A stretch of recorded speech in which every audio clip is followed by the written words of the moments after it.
Hello everyone, मैं संजय कुमार। आपका अपने चैनल स्टडी विद संजय में स्वागत है। जैसा आप लोगों को पता होगा, हम लोग फिजिक्स कर रहे थे, उस टॉपिक यूनिट्स एंड मेजरमेंट। तो 2 क्लास ऑलरेडी हो चुका है, आज तीसरा क्लास करेंगे। यह क्लास आपको बहुत सारे एग्ज़ाम में फ़ायदा करेगा, जैसे SSC, railway, BPSC, Bihar SI, Bihar सचिवालय, Bihar constable, Bihar high court clerk, Jharkhand CGL और बहुत सारे एग्ज़ाम जो अपकमिंग है। तो चलिए स्टार्ट करते हैं। हम लोग पढ़ रहे थे 7 fundamental quantities and units. Topic था हमारा 7 fundamentals quantities and it's units, ठीक है, जिसमें हम लोग 3 कर चुके थे लास्ट क्लास में ही। इसको थोड़ा रिवीजन कर लेते हैं।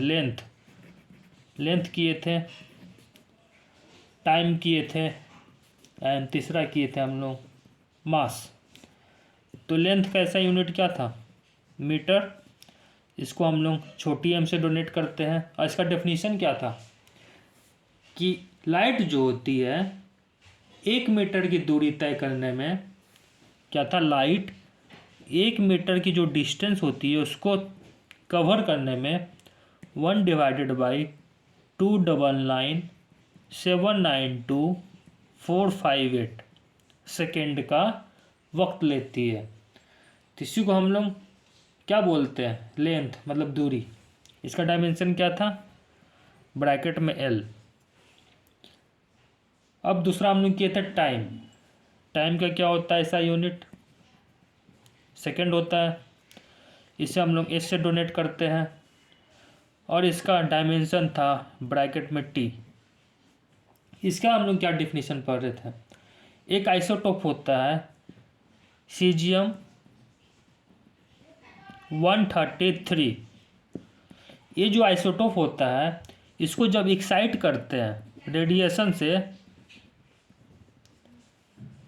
तो जो लेवल होता है इसका एक्साइटमेंट का, मतलब एक लेवल से लेके दूसरा लेवल तक जाने में यह 1 सेकेंड का वक्त लेती है, ठीक है। इसी को हम लोग क्या बोलते हैं? समय। क्या बोलते हैं? समय। अब तीसरा हम लोग पढ़े थे मास।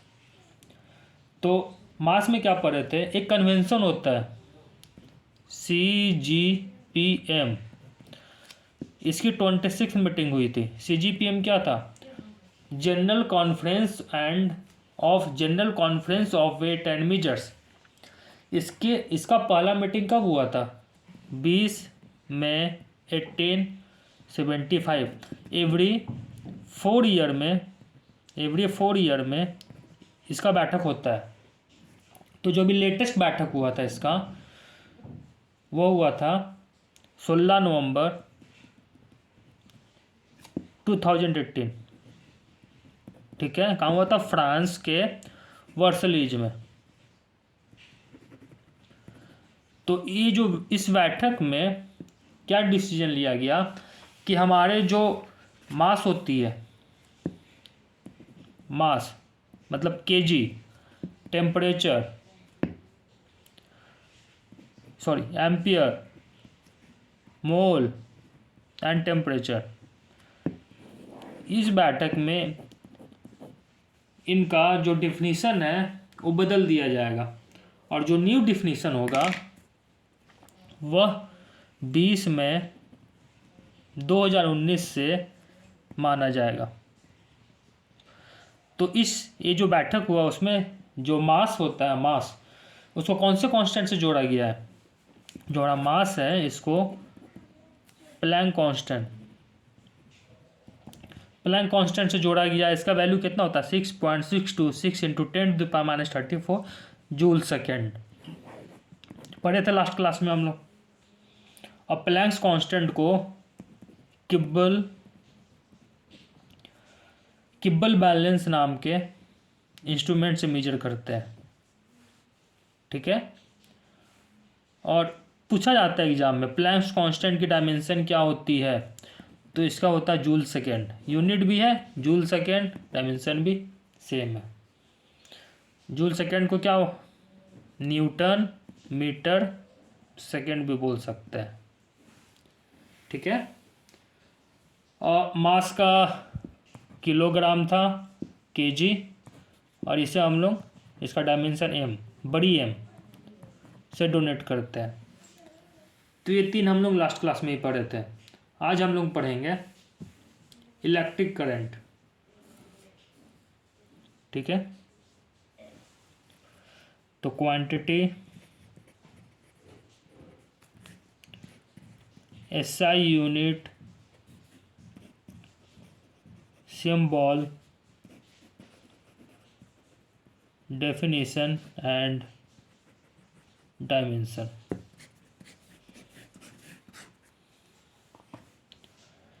तो समझने की कोशिश कीजिएगा, बहुत इंपॉर्टेंट है सब टॉपिक, एग्जाम में इससे डायरेक्ट क्वेश्चन आता है।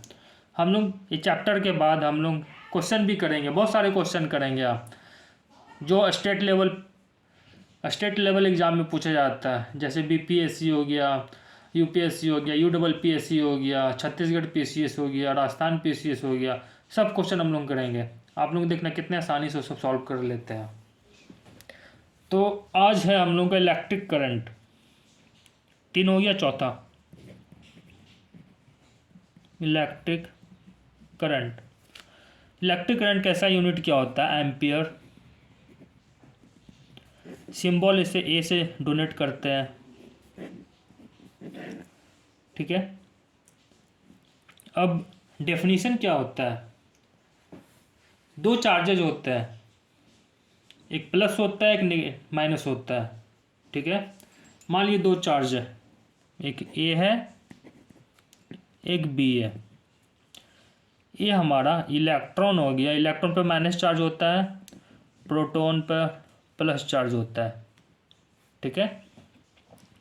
तो जो 2 चार्जेज है, अगर उनको 1 मीटर की दूरी पर रखते हैं, 1 मीटर की दूरी पर रखते हैं, तो उन दोनों के बीच में एक फोर्स लगता है, और जो फोर्स का वैल्यू होता है 2 × 10⁻⁷ न्यूटन, ठीक है।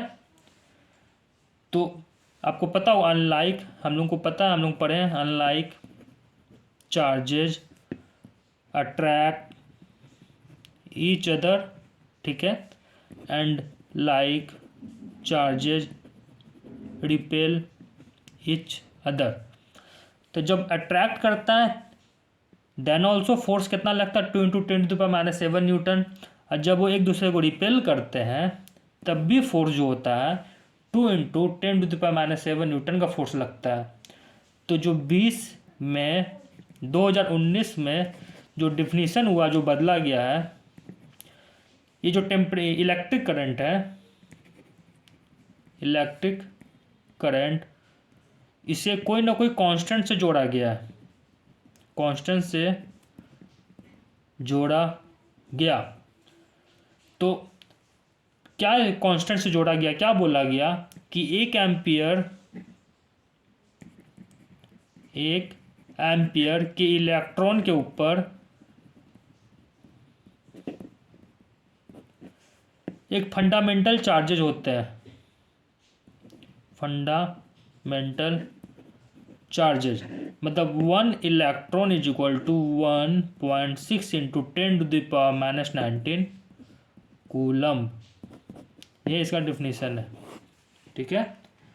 तो पूछा जाएगा इलेक्ट्रिक करंट को एक कांस्टेंट से जोड़ा गया है, तो उस कांस्टेंट का वैल्यू क्या है, तो उसका वैल्यू है 1.6 × 10⁻⁹ कूलम, ठीक है। ये हो गया हमारे इलेक्ट्रिक करंट। अब आता है टेम्परेचर, 5वां,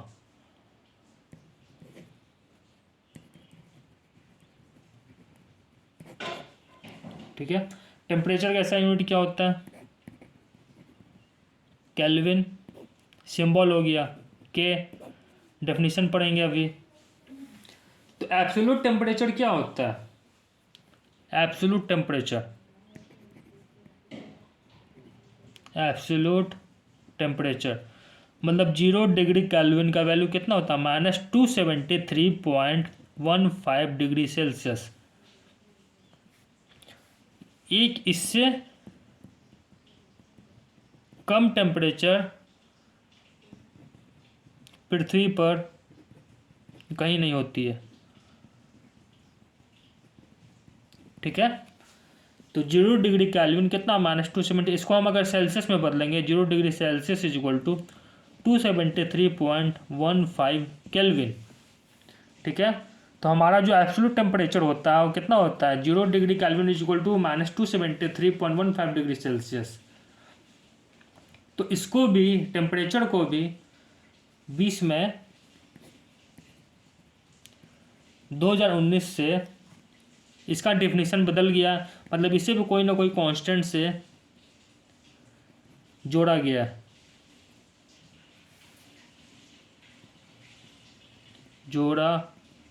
गया है, तो कांस्टेंट का नाम है बोल्ट्जमैन कांस्टेंट। क्या नाम है, बोल्ट्जमैन कांस्टेंट।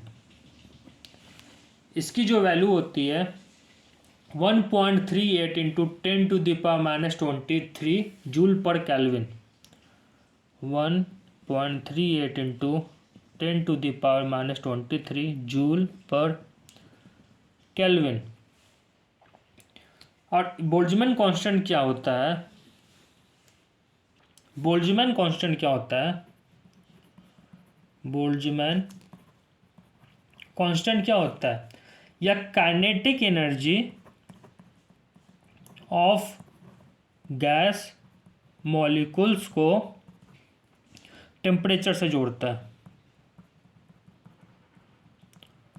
इसको ऐसे समझेंगे आप, मतलब टेम्परेचर जो होती है वो kinetic energy of gas molecule से जुड़ी हुई होती है। मान लीजिए ये मॉलिक्यूल्स है, ठीक है, और ये हमारा एटम है।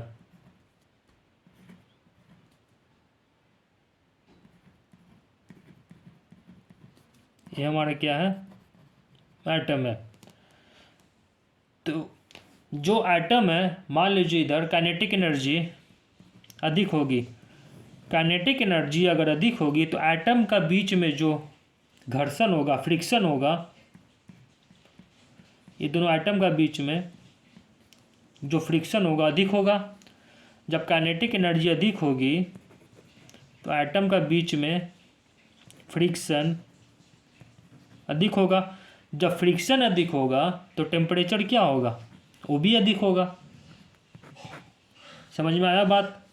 वैसे ही अगर काइनेटिक एनर्जी कम होगा तो एटम का बीच में जो फ्रिक्शन होगा वो भी कम होगा। जब फ्रिक्शन कम होगा तो टेम्परेचर भी क्या होगा, कम होगा। इसको ऐसे समझेंगे, जैसे ठंडा का दिन है, अगर आप अधिक चलेंगे तो आपके शरीर में अधिक गर्मी आएगा, मतलब टेम्परेचर बढ़ेगा। अगर आप कम चलेंगे, घर में बैठे रहेंगे, तो आपको ठंडा का एहसास अधिक होता है, क्योंकि आप उसमें काम नहीं कर रहे होते हैं। उसी प्रकार ये भी वही है, जब काइनेटिक एनर्जी अधिक होगा तो इन दोनों आइटम के बीच में जो फ्रिक्शन है वो अधिक होगा। जब फ्रिक्शन अधिक होगा तो हमारा टेम्परेचर भी बढ़ेगा, और जब फ्रिक्शन कम होगा तो टेम्परेचर भी कमेगा। ठीक है, तो वही बोल्ट्जमैन कांस्टेंट। तो टेम्परेचर को किससे जोड़ा गया है, बोल्ट्जमैन कांस्टेंट से। बोल्ट्जमैन कांस्टेंट का वैल्यू कितना होता है, 1.38 इंटू 10⁻⁻23 जूल पर केल्विन। क्वेश्चन ऐसे भी पूछा जाता है, जूल पर केल्विन किसका यूनिट है, तो किसका यूनिट है, बोल्ट्जमैन कांस्टेंट का, बोल्ट्जमैन कांस्टेंट। ठीक है, अब छठा था amount of substance, amount of substance. ठीक है, अमाउंट ऑफ सब्सटेंस मतलब एक मोल के ऊपर, एक मोल में कितने एटम होते हैं, मतलब 1 मोल में कितने एटम होते हैं, इसे भी एक कांस्टेंट से जोड़ा गया है। कांस्टेंट से जोड़ा गया है, उसे हम लोग बोलते हैं एवोगाड्रोज नंबर। उसे क्या बोला गया है? Avogadro's number. एंड इसकी वैल्यू होती है 6.022 इंटू 10⁻23 एटम्स। ठीक है, इतना सारा हो गया अमाउंट ऑफ सब्सटेंस। मतलब बोल्ट्जमैन कांस्टेंट जो टेम्परेचर का मतलब टेम्परेचर था, उसे बोल्ट्जमैन कांस्टेंट से जोड़ा गया। उसका वैल्यू कितना था? 1.38 इंटू 10⁻23 जूल पर केल्विन। इसका यूनिट याद रखिएगा, बोल्ट्जमैन कांस्टेंट का यूनिट जूल पर केल्विन होता है। एंड अमाउंट ऑफ सब्सटेंस, इसे किससे जोड़ा गया? एवोगाड्रोज नंबर से। इसका वैल्यू कितना होता है? 6.022 इंटू 10⁻23 एटम। मतलब क्या हुआ? 1 मोल के अंदर या 1 मोल में 12 कार्बन होते हैं। उसका वैल्यू कितना था? 6.022 इंटू 10⁻23 एटम। ठीक है, इंपॉर्टेंट है, ये क्वेश्चन आता है। मैं क्या बोल रहा हूँ, ध्यान दीजिएगा। 1 मोल में 12 कार्बन होते हैं, इसका मतलब 6.022 इंटू 10⁻23 एटम। वैसे ही 12 ग्राम में कितने एटम होंगे? 6.022 इंटू 10⁻23 एटम। अगर क्वेश्चन पूछा जाएगा 24 ग्राम कार्बन में कितने एटम होंगे, तो 12 ग्राम में अगर 6.022 इंटू 10⁻23 है तो 24 में कितना होगा? 6.022 इंटू 10⁻23 इंटू 2 एटम। ठीक है, ये क्वेश्चन आता है। तो अभी हम लोग क्या क्या पढ़ लिए, जिसका मतलब डिफिनीशन को कोई ना कोई कांस्टेंट से जोड़ा गया है। तो मास रिवीजन कर लेते हैं, क्योंकि ये सब इम्पोर्टेंट है। मास को किससे जोड़ा गया है? प्लैंक्स कांस्टेंट से। प्लैंक्स कांस्टेंट वैल्यू कितना था? 6.626 into 10⁻34 joule second. Planck's constant को किस में मेजर करते हैं? इंस्ट्रूमेंट का क्या नाम है? किब्बल बैलेंस। ठीक है, दूसरा क्या पढ़े? Electric current.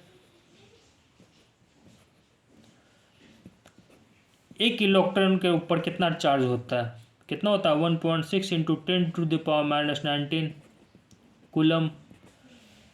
तीसरा पढ़े थे टेम्परेचर। टेम्परेचर कौन सा कांस्टेंट से जोड़ा गया?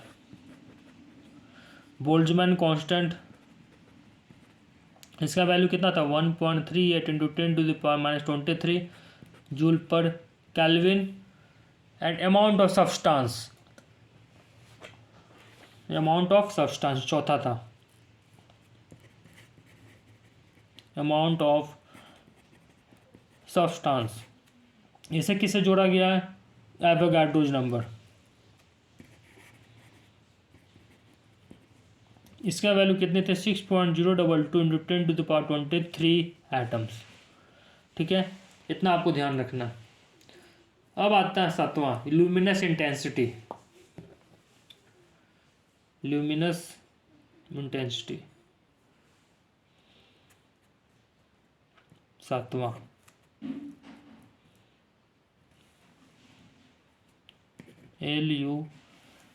LUMINOUS luminous intensity. इसका क्या होता है? Candela unit.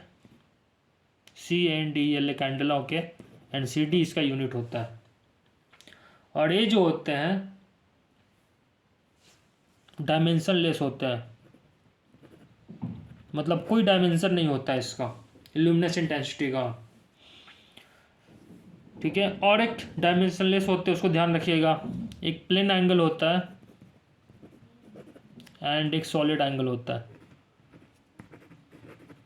ठीक है, प्लेन एंगल का प्लेन एंगल का यूनिट क्या होता है? रेडियन। एंड एक और इसमें से क्वेश्चन आता है, डिग्री को रेडियन में चेंज कैसे करते हैं? How to change degree to radian. For example अगर 30 डिग्री है, उसे अगर रेडियन में चेंज करना होगा तो 30 डिग्री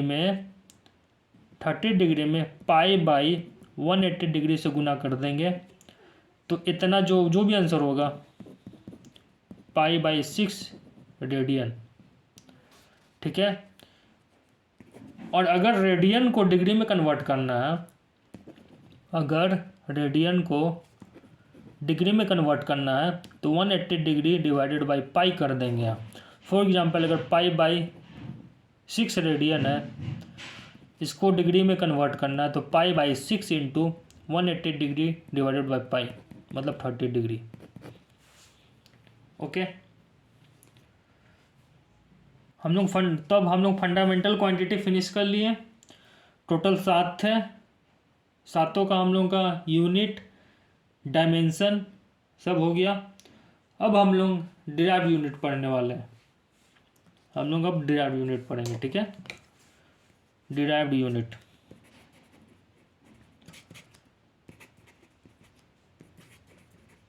डिराइव्ड यूनिट, अब उसका एसआई यूनिट क्या होता है, उसके फॉर्मूला क्या होते हैं, उसका डायमेंशन क्या होता है।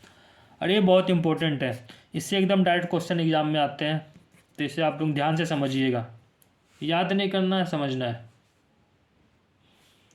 Derived unit, derived unit,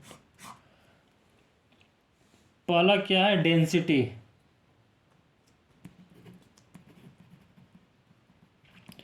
density मतलब घनत्व। उसका क्या होता है यूनिट? किलोग्राम पर मीटर क्यूब। मतलब कोई भी चीज़, उसका कुछ मास होगा, वो कितनी एरिया में कितना जगह छेकता है, वो उसका क्या होता है? घनत्व होता है। मतलब अगर उसे डिफाइन करें, the relation of the weight of a substance, the relation of the weight of a substance to its size is called as density. Okay. मतलब कोई भी चीज़ जिसका मास हो, वो कितने एरिया में कितना स्पेस कवर करता है, उसको क्या होता है? डेंसिटी होता है। तो केजी किसका हो गया? हम लोग पीछे पढ़े थे मास, उसका डायमेंशन क्या होता है? एम। अरे मीटर क्यू किसका है? लेंथ का, तो एल का क्यू। हमेशा डायमेंशन को ब्रैकेट में लिखते हैं, ये भी ध्यान रखिएगा आप। तो एम हो गया, एल नीचे है तो ऊपर जाएगा तो माइनस हो जाएगा, एल एम में एम एल -3, इसको ऐसे लिखेंगे एम एल -3। ठीक है। डेंसिटी हो गया। दूसरा आता फ्रीक्वेंसी।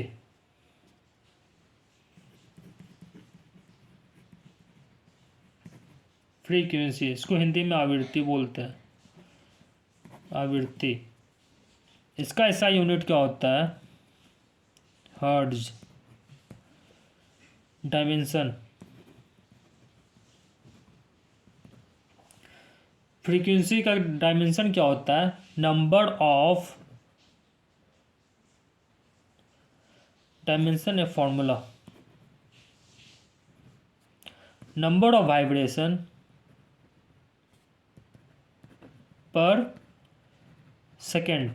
मतलब कोई भी चीज़ 1 सेकेंड में कितनी बार वाइब्रेट करती है, मतलब frequency is equal to 1/s। ठीक है। मतलब कोई भी वस्तु 1 सेकेंड में कितनी बार वाइब्रेट करती है, उसे क्या कहते हैं? उसे फ्रीक्वेंसी कहते हैं। ठीक है। तो इसका डायमेंशन क्या हो गया? 1/s। F is equal to 1/s। S क्या है? टाइम है, मतलब t⁻⁻1 इसका डायमेंशन हो गया। ठीक है, इसे ब्लॉक डायग्राम ऐसे कर लेते हैं। Frequency SI unit, formula, dimension. Frequency का क्या हो गया F, SI यूनिट क्या होता है हर्ट्ज होता है, फॉर्मूला क्या होगा नंबर ऑफ वाइब्रेशन पर second which is nothing but 1/s, dimension क्या होगा t⁻⁻1। ठीक है, फ्रीक्वेंसी हो गया। अब तीसरा फोर्स। तीसरा क्या है फोर्स, बल। ठीक है, इसका ऐसा यूनिट क्या होता है फोर्स का न्यूटन N, और फॉर्मूला क्या होता है force is equal to mass गुना एक्सीलरेशन। ठीक है, तो मास क्या लिखते हैं kg, एक्सीलरेशन क्या होता है हमारा मीटर पर सेकेंड स्क्वायर। ठीक है, तो kg गुना मीटर पर सेकेंड स्क्वायर। तो kg क्या होता है, kg का डायमेंशन m मालूम है, गुना मीटर क्या होता है l, और टाइम सेकेंड का क्या होता है टाइम t का स्क्वायर। मतलब क्या हो गया m l, t ऊपर जाएगा तो t-2 होगा ना, तो डायमेंशन क्या हो गया इसका m l t-2। ठीक है, ऐसे भी पूछ दिया जाता है कि kg मीटर पर सेकेंड स्क्वायर किसका यूनिट है, तो फोर्स का है, या तो न्यूटन दे देगा। क्वेश्चन ऐसा पूछ दिया जाएगा which of the following is the unit of force, which of the following is the unit of force. ये क्वेश्चन है, ऑप्शन दे देगा न्यूटन, दूसरा ऑप्शन दे देगा kg मीटर पर सेकेंड स्क्वायर, तीसरा दे देगा जूल, चौथा दे देगा नन ऑफ दिस, और पांचवा ऑप्शन दे देगा मोर देन 1। तो न्यूटन ओनली देख के आंसर नहीं मारना है, क्योंकि न्यूटन भी होता है और kg मीटर पर सेकेंड स्क्वायर भी होता है। तो आंसर क्या होगा राइट आंसर मोर देन 1। ठीक है, तो सब चीज़ ध्यान देने की बातें हैं। चौथा क्वेश्चन,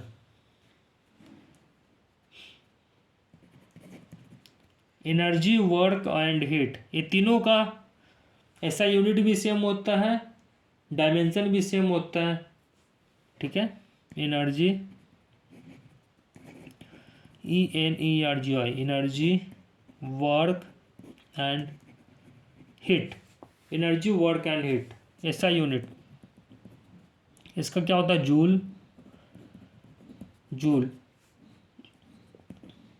फॉर्मूला एंड डायमेंशन। तो वर्क का क्या होता है, वर्क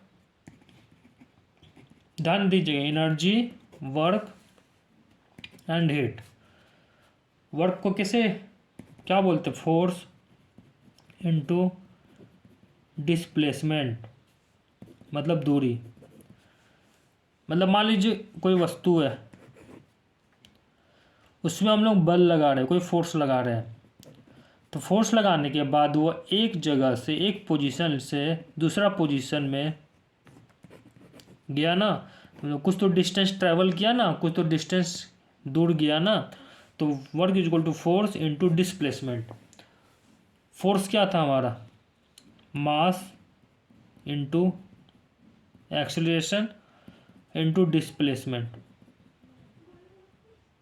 ठीक है, मास किस में था हमारा kg, एक्सेलरेशन किस में था मीटर पर सेकेंड स्क्वायर, डिस्प्लेसमेंट किस में है मीटर में है। मतलब क्या हो गया, kg मीटर स्क्वायर पर सेकेंड स्क्वायर। ठीक है, kg क्या है, मास है। यहाँ लिख देता हूँ मैं, m is equal to mass kg, जिनको भी समझ में नहीं आ रहा होगा, m इज इक्वल टू, ये बड़ी m है, ये छोटी m है, metre and time is equal to second. ठीक है, तो kg क्या हो गया, मास हो गया,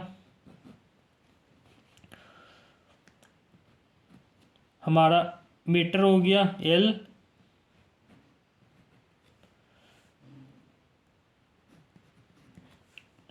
और सेकेंड हो गया T।